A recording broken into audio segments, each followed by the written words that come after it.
In this episode of the Locked On NBA Big Board podcast, find out who's in and who's out of the 2025 NBA Draft.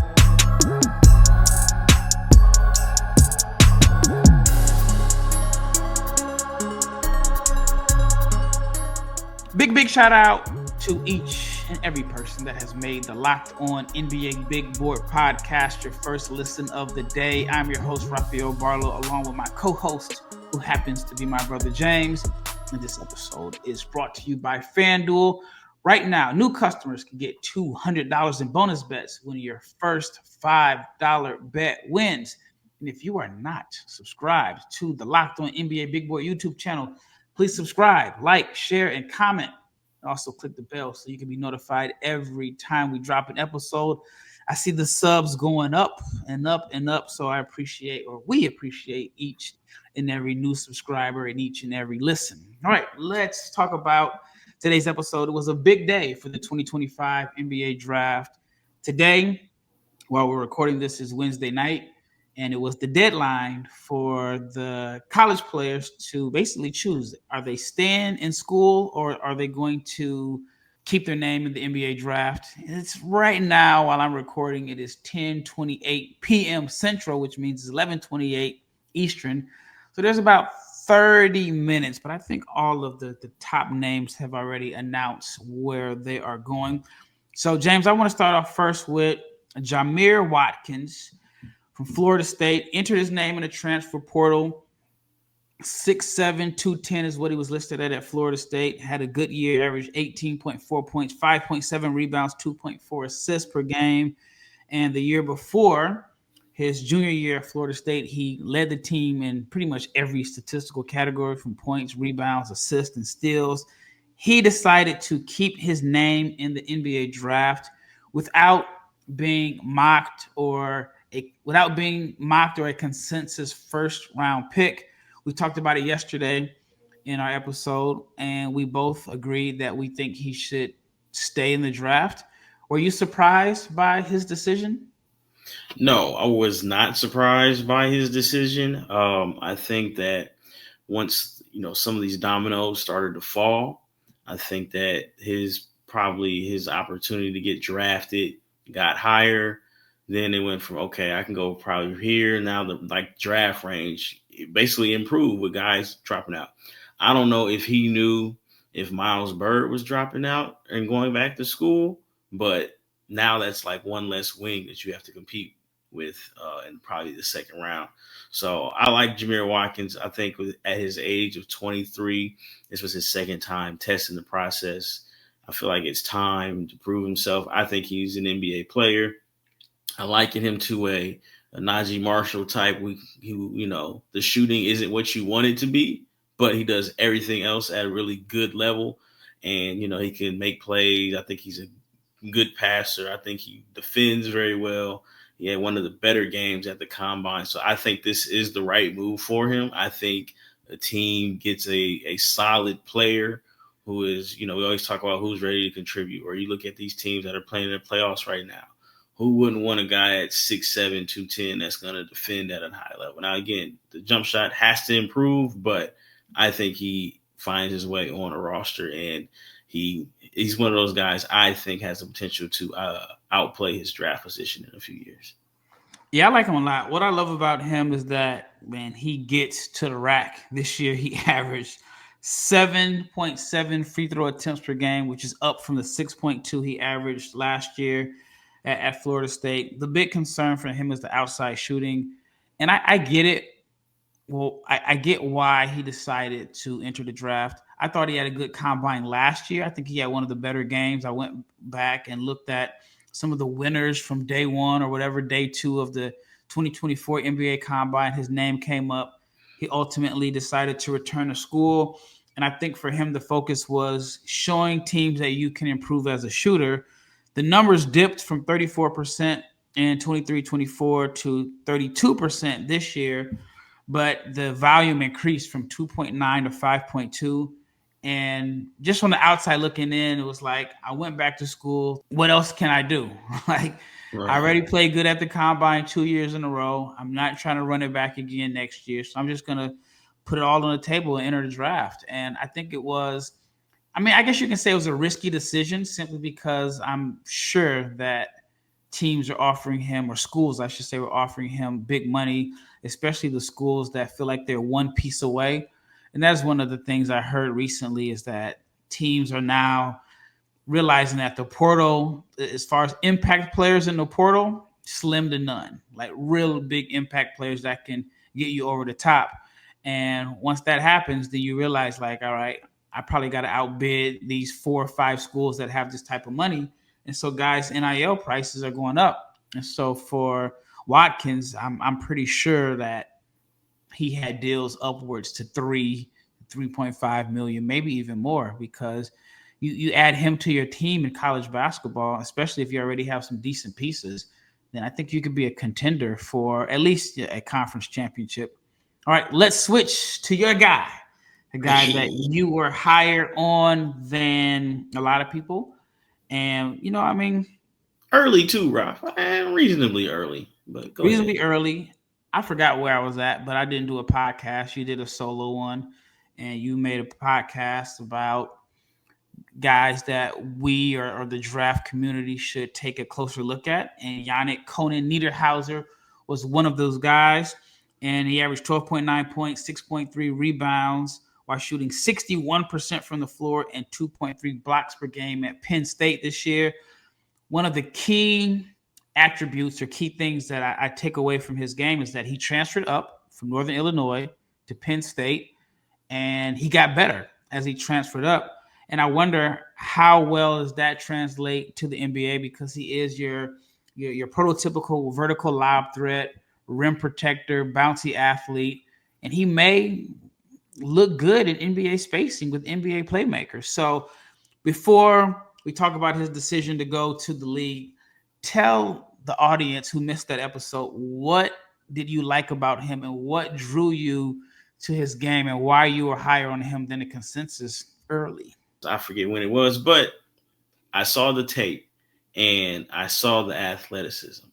But it wasn't just the athleticism, it was the production. He did lead the Big Ten in blocks, I believe, or he was second in blocks at 2.3.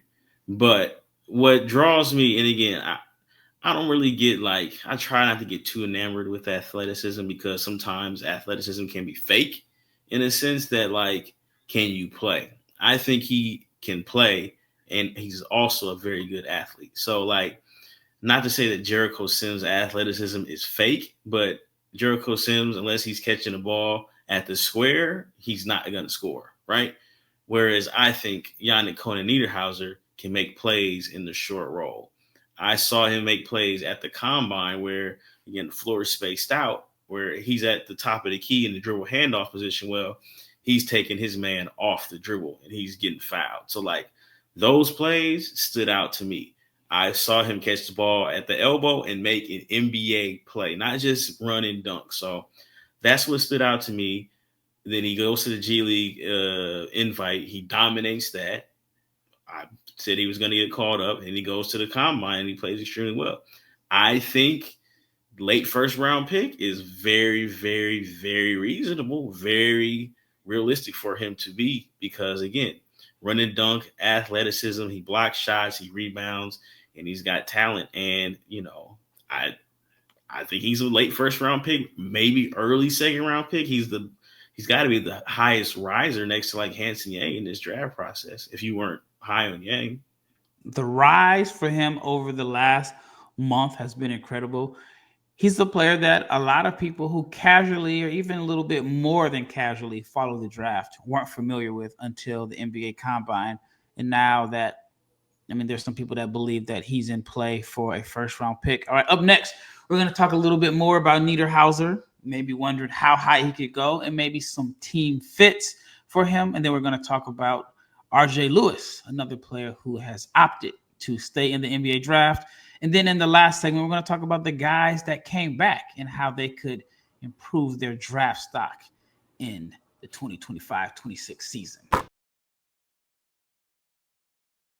The NBA playoffs are in full swing, and every night delivers highlight-worthy performances, major momentum shifts, and can't miss moments. Whether it's a game-winning shot or a breakout player, there's never, ever been a better time to get in on the action. And FanDuel makes it easy to stay in the game before tip-off and during the game. Because with player props, performance trends, and same-game parlays, fans have more ways than ever to play smart and, more importantly, win big.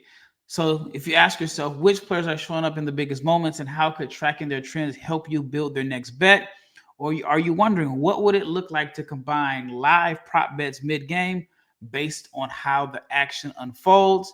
So if you are new to FanDuel, it is the perfect time to sign up. Head to FanDuel.com and place your first $5 bet. And if it wins, you get $200 in bonus bets. So make every moment more with FanDuel, the official sports betting partner of the NBA.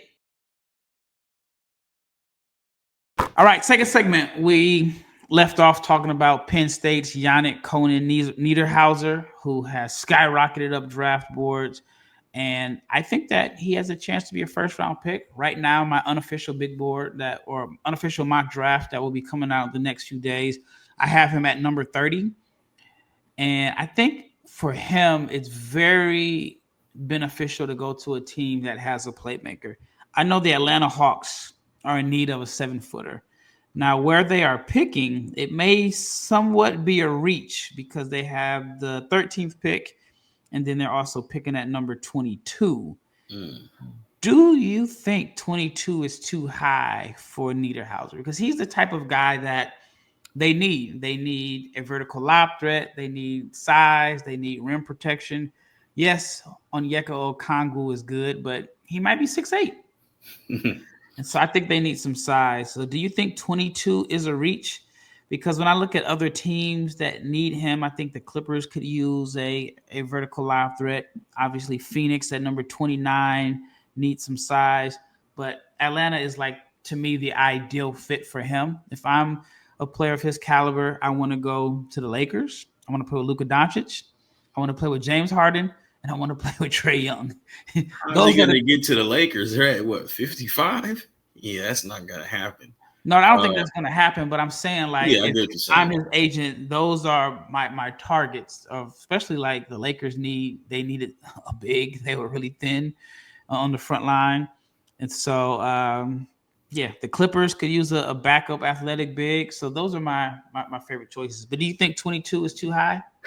As much of as Yanic Konan Niederhauser fan I am, 22 might be high for me. But I also think 23 might be in play as well. If you're going to go big, I think the Pacers need another big, which is kind of strange to say considering, they're might be in the finals in a few hours. But like their backup big situation in the regular season. I think Thomas Bryant is a free agent. So what do you want to do? So many injuries. I mean, I imagine exactly. Wiseman, who was it? Wiseman, Isaiah Jackson. Yeah, they got to make some choices, but maybe not. But 22. If I'm Yanic Konan Niederhauser and I'm like, what did you say? Somebody should do? Show up to the workout with a briefcase in a suit, man. Yeah. Listen, I'm handing out orange slices, donuts, everything. If I'm working out for the Hawks, if I'm him, because that's a big man's dream. You get to play with Trae Young. You know what I would do? It sounds silly. If I'm working out for the Hawks and I'm kind of a Yanic Konan Niederhauser, when they pick me up from the airport, I think I'm gonna sit in the passenger seat. But I may roll the window down in the driver's side back seat to show how long my arms are. Hey, I'm playing the gospel music during the workout, man. What you need me to do, dog? Yeah, I'm like, look, I need to play with somebody that's a lob threat that can throw lobs. That's gonna make my job easier, because if I'm him, a lot of my success is going to be dependent on how well I can protect the rim and how well I can space the floor vertically. And if I have a point guard that can't make that lob pass, I don't know where I'm going to get my buckets at. I better hustle. Check this out. If he the Celtics, I don't want to go to the Celtics if I'm him, because who's going to throw him a lob? And that's not necessarily a good fit for them because they want to play 5 out. But like, I do like the Clippers a lot for him at 30. So I don't know about 22. I think that might be a reach, but at the same time, I mean, he's rising up the draft boards. He checks those boxes, but I really like him in LA with the Clippers. And like I said, if I'm requesting James Harden, please show up at my workout like Jason Tatum did when he was a little kid. He had that picture with Bron, and he was like, "Hey man, it's so and so nephew. Like I'm trying to get Harden to throw me some pocket passes, and I'm dunking everything. I'm wearing some Hardens, whatever you need me to do." All right, let's switch to RJ Lewis. Now, he's been somewhat of a controversial player as far as like what he was going to do. He had a really, really good year. Just ended on just a sour note. He was 3 of 17 against Arkansas. And then Coach Rick Pitino left him out of the game in key moments in the clutch. And from that point on, most people knew, like, all right, he's not going back to St. John's. That relationship is fractured. I don't know if it is or not, but just on the outside looking in, that was the rumor. And then he put his name in the portal, but he decided to go all in on the NBA draft. And like I said, he had a good year. He averaged 18.2 points per game, is one of the better wing rebounders in his class, averaged 7 rebounds, 2 assists per game. But for him, I think the swing skill is the three-point shooting.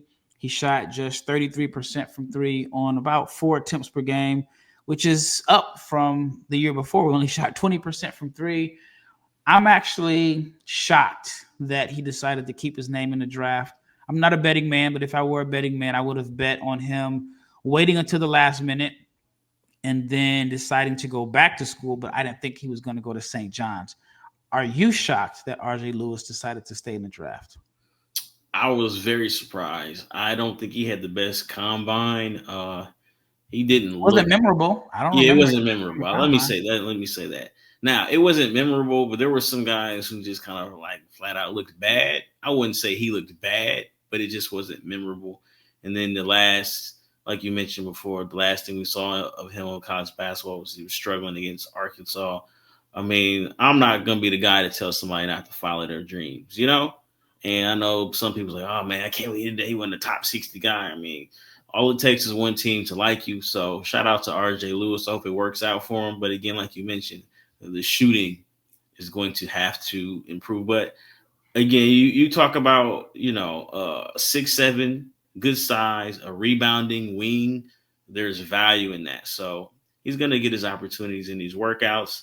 And we'll see how it goes for him. But I definitely, it was so surprising that I forgot that he didn't already go back to school.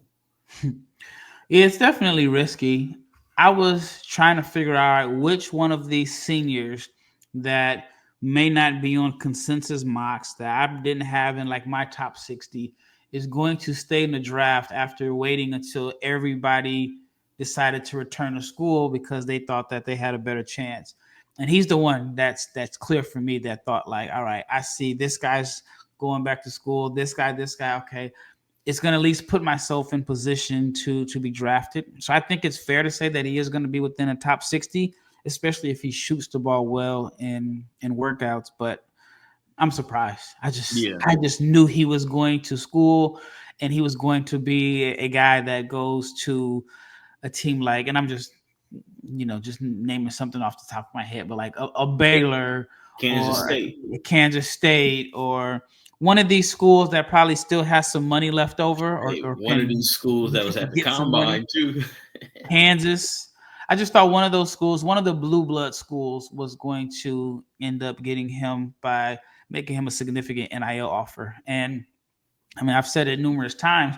We're just in uncharted waters, man, where guys are like, yeah, man, I'd rather go back to school because the money is too good over here. And if you really like are taking advantage of campus life, I mean, it's not life doesn't get much better than being the man on a college campus with money in your pocket and guaranteed playing time. So I wonder what's going to happen in drafts going forward. But I've said it before. I think it's going to be lottery freshman for fifth-year guy. All right, up next, we're going to talk about the guys that decided to return to school. And maybe that campus life with money in your pocket was too good to pass up. So stay tuned. Next, we're going to talk about Otega Oweh, Tahaad Pettiford, and more.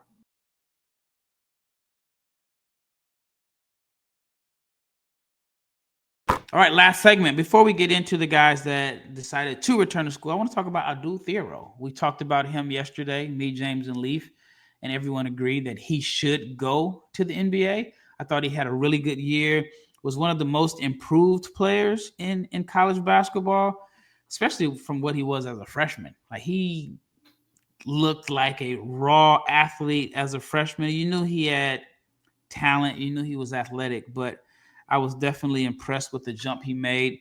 Did have some injury issues at the end of the year that kind of, I don't know, I don't want to say derailed, but it kind of stalled like his buzz. But overall, I mean, he had a great year. The big concern with him is the outside shooting, but he led Arkansas in scoring at 15.1 points per game, 5.8 rebounds, has the NBA body, listed by Arkansas at 6'8", 220, excellent motor. He's not a guy that's going to win you 50-50 balls. If it's a 50-50 ball, it might be 70-30 with him. So with his athleticism and his motor and defensive upside, I think he has a chance to be within the top 30.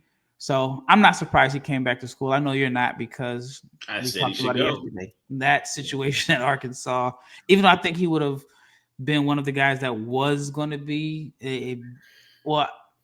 I'll just say this much. I don't think he was going to be one of the guys that would be in jeopardy of not playing, but that Arkansas team has a lot of talent, and to me, just has a lot of guys that have overlapping skill sets, and maybe not enough shooting and not enough playmaking, either or, but I'm not surprised he decided to stay in the draft.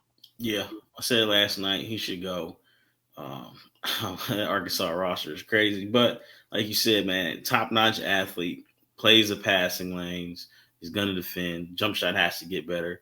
Should be a top 35 guy at worst. So it's a no-brainer, in my opinion. And with that being said, I mean, if he's top 35, then you know he left some bread on the table by entering the draft. Depending on who his agent is, yeah. He's with Clutch. But still, I mean, I think what I've heard is that a lot of teams are, if you're not first round, they're just going to be pounding two-way,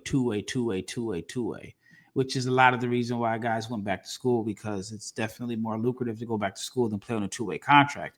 But if I'm a team, I'm definitely intrigued by the progression. I know sometimes when guys are older or 3-year guys, you have a tendency to think they don't have the same upside as a freshman.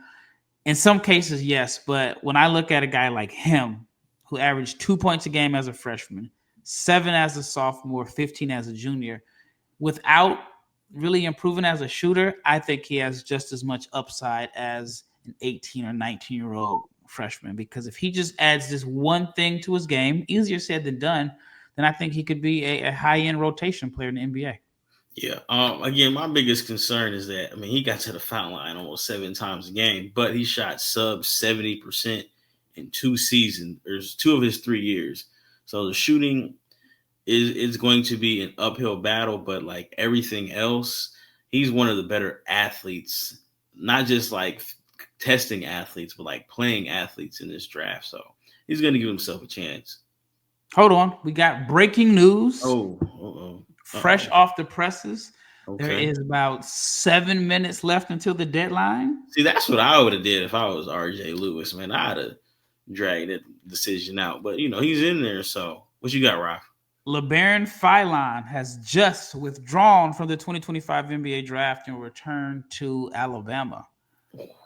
I did not see that coming at all. I was actually shocked that he announced that he was all in. I didn't think that he had a first round guarantee. I thought he was within that range, that 20 to 30.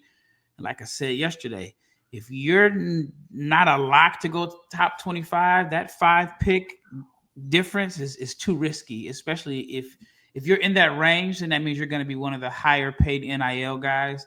And so I'm not surprised that he returned to school. I was actually more surprised that the announcement came, I don't know, a week or so ago that he was all in, but I didn't believe it.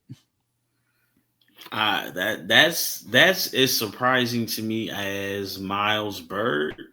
going back I to thought Miles was school. coming back. I thought Miles was coming back. Well, I know he shot the ball poorly in 3 seasons. He was sub 33%, but I thought he played. And again, it's the combine, and you look at the data from 3 seasons, not 3 games in person. But I thought he showed enough promise where you could be like, you know what, uh, let's take a flyer on him. He does need to improve. Like I had mentioned, we did a podcast in Chicago.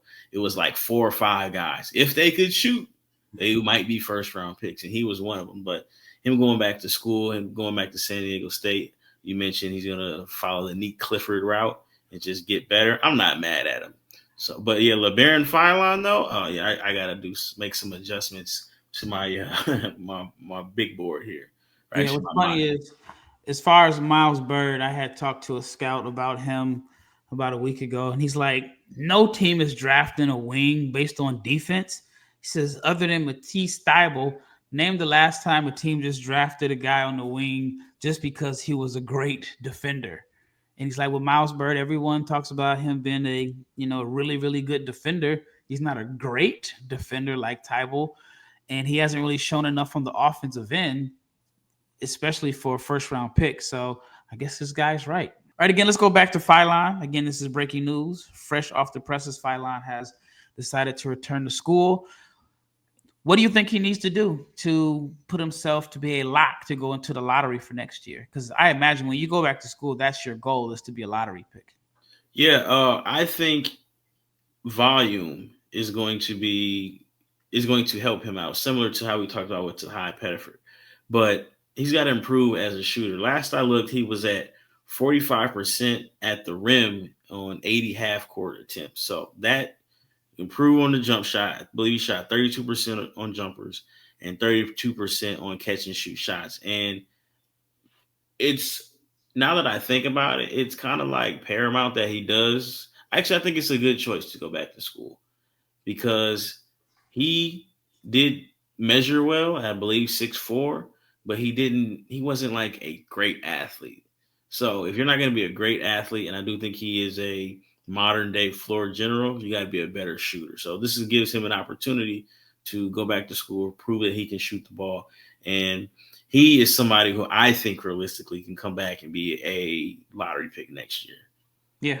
I mean, this class is thinning out. We still have 4 minutes. We probably should have did this show live. If I would have known it was going to be breaking news. I couldn't think of who else hadn't made a decision yet. I mean, I feel like, I hope I'm not wrong, but I felt like he announced that he was all in. He did say he was all in when he Okay. first came out, and he had the pro day. I mean, everybody has a pro day, but they said he had a pretty good pro day at the Lakers practice facility.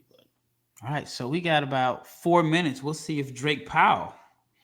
He said, "Now he definitely said he was all in." But if I'm Drake Powell, I'm like, man, I might be a first round pick at this rate. We'll see. We got about 4 minutes, at least. I mean, 4 minutes until the deadline. We don't know if it's going to be announced right away. All right, let's talk about the guys that decided to go back to school. Otega Oweh, I'm not surprised at all. I heard he had a significant NIL deal. Kentucky's like $20 million NIL budget. I'm like, yeah, man. I know I was the leading scorer. I'm going to get a good chunk of that. And he needs to prove the NBA teams that he can shoot. I was talking to a scout recently, and he said numbers lie. He said numbers lie. He said there are guys in this draft that their numbers say they're a better shooter than they really are. And he said there are some guys that he felt like they are their numbers they're not as good of shooters as the numbers say. I don't know if I said that, but anyway, Otega Oweh shot 35% from three this year, 37% from three last year at Oklahoma. Not on a heavy volume of attempts, 2.1 this year, 1.7 the year before. But if you look at his career numbers, he's a career 36% shooter from three. But a lot of people don't believe in the jump shot. He could have shot 45% from three, but just how it looks, it's gonna be questioned. You know, like he's got some hitches in it. It comes from a weird spot of his body, and I think going back to school was the right choice because I think the money for him it makes sense. Like he's gonna have to really prove that he can shoot, at least in my opinion. I think for him, it kind of hurts him. I don't think he's a workout guy. I think that he's a guy that probably will look better in 5-on-5 play than if you bring him in for a workout and you have him shoot threes, because the shot is not aesthetically pleasing. So you're probably looking at the shot and you're watching him on one-on-ones and you're like, I don't know if I'm not a big fan. But I think his best value is in 5-on-5 and just him being competitive. All right, let's wrap it up with Tahaad Pettiford. I think you and Leaf said he should go. I thought he should have went, but you kind of talked me into him staying in school. You sold me at the end. Y'all thought he should have stayed in the draft, and I was like, no, man, go back to school. Auburn is not going to be great on paper. You're going to have the keys to the offense. Go back to school, get the bread, play 30 minutes per game, and all he has to do is lead Auburn to the top half of the SEC. And you can make a case if he does. I mean, obviously, it's going to take more than just Auburn being in the top half of the SEC. But if he can prove on what he showed as a freshman, I mean, he had some big games. Big game against Houston at Houston, big game against Duke at Duke. If he can have more games like that with the keys, then I think he could be a lock to be a first-round pick in the 2026 NBA draft. I wonder if he is like, dang, Labaron went back to school. That's one less point guard. Man, maybe I should. I don't know. Maybe not. But I think he set himself up very similar to Labaron. Like I said, guy set himself up to be top 15 picks. But I mean, you think about it, like Labaron went back to school, Boogie went back to school, Tahaad went back to school, and then you think about the point guards in next year's draft, the freshman. You think Michael Brown Jr. should be a lottery pick. I don't know what. I'm not a fan of that fit. Louisville got a lot of guys. They got a lot of guys, but you know what? He might not need to put up crazy numbers. You know what I'm saying? Because he's extremely talented, and it may just be like he may need to just average 11 and 3. It may be enough. But you think about the Boozer brother. I don't know if I'd have followed my brother, considering that Caleb Foster came back to school. Hey, Caleb Foster is going to be the odd man out. Caleb Foster, man. I'm at Miami, though. I don't know what he was thinking, man. Yeah, I'm at Miami, but yeah, I mean, Boozer's going to start. It's a package deal, and but even though it is a package deal, I think that Caden Boozer has a potential. I don't think he's a one and done guy. I think he has the potential to be a one-and-done guy. He's got good size. He can pass. He can make shots. He's a good, heady basketball player. Like, he's a top 25 pick to me if things work out for him. But with Caleb Foster there, I don't know if you're going to get Yeah, he's getting it. He's a Boozer. He's got the pedigree. He's got everything on his side. He's got a brother. They have excellent chemistry. So, come on, man. What are you talking about here? Yeah. No, I'm saying we still gotta win games though, man. That buddy ball stuff, man. Man, they gonna win games. Well, that wraps up this episode of the Locked On NBA Big Board Podcast. Stay tuned for the next episode. Well, James and I, we're gonna talk about what the Charlotte Hornets should do at number 4. Obviously, we don't know who's going number 3, but we're gonna talk about their options, how they may fit. We're out.